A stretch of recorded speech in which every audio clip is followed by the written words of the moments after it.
दोस्तों अजीब देश है हमारा, एक तरफ हमारे भिखारी बैठे हैं तो दूसरी तरफ कंगले।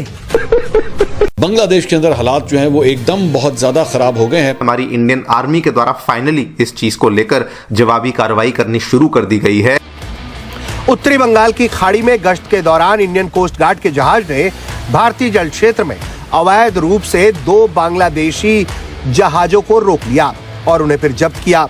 बांग्लादेश एक बार फिर शदीद अदम इस्तेहकाम का शिकार हो गया है। भारत की सरहद पार दहशतगर्दी की साजिश ने बांग्लादेश में गुस्से की चिंगारी को हवा देकर आग बबूला कर दिया है। बात करूंगा उस बात की, उस मुद्दे की जो आपने अभी तक नहीं देखा होगा। यह तो आपने सबने सुना होगा कि भारत एक एक्स्ट्रा गैरिसन बनाने जा रहा है। इसके पीछे की कहानी सब लोग नहीं जानते। और इतना ही नहीं, बीएसएफ ने भी कुछ बड़े डिसीजंस लिए हैं। इस लोकेशन के अंदर बहुत ज्यादा एक्शन चल रहा है। एक वहां पे अवेयरनेस ज्यादा हो रही है। भारत को अब देखा जाएगा, इसके ऊपर काम होगा। एक तरफ बांग्लादेश खुलेआम भारत से पंगा लेने के लिए परेशान हो रहा है। इलाज के लिए सिंगापुर ले जाने के बाद उसकी मौत ने आग में घी डालने का काम किया।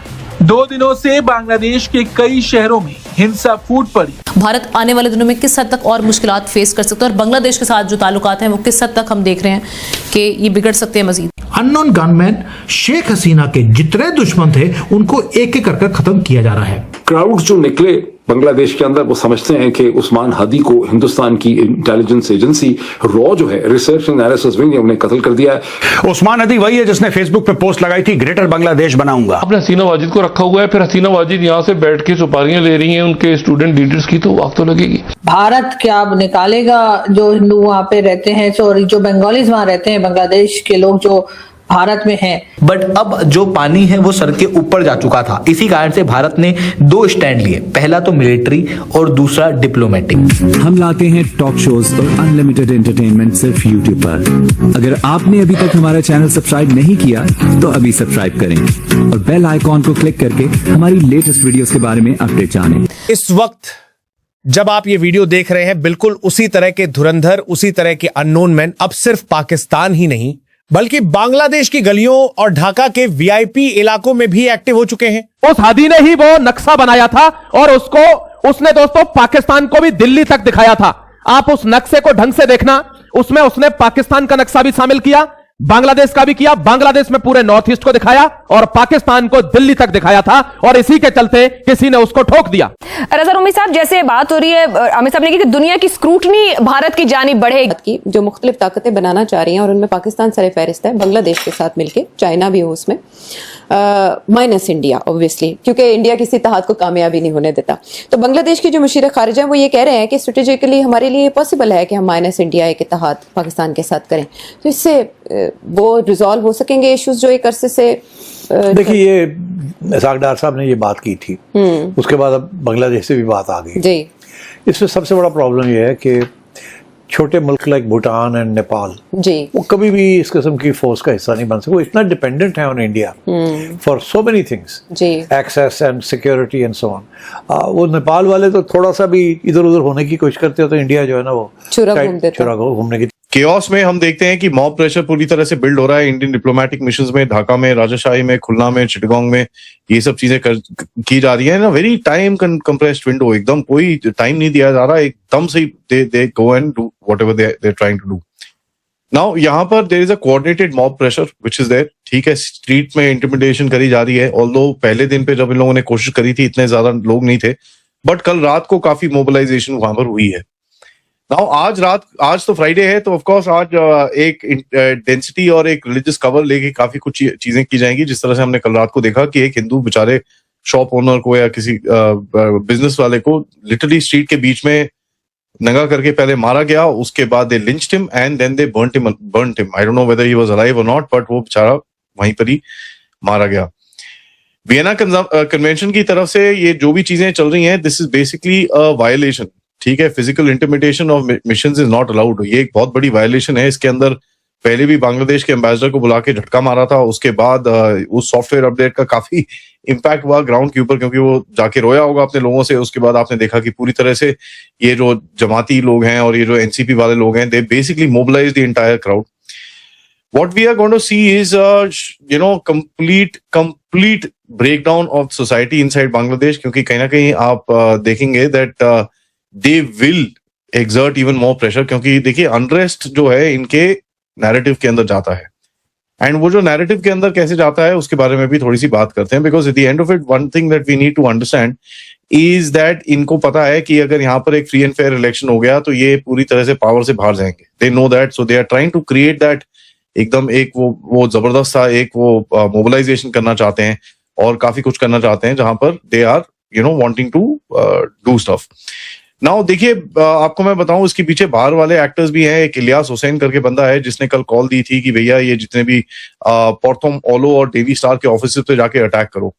Now attacking a media office is basically not anything else but is strategic messaging और एक स्ट्रेटेजिक साइलेंसिंग की तरफ जा रहे हैं. बाय द वे इसका बेस्ट फ्रेंड इज जॉन डैनियलोविट्ज, और जिसके बारे में हम सबको पता है किस तरह से पिछले 3-4 दिनों से वो रोई जा रहा है.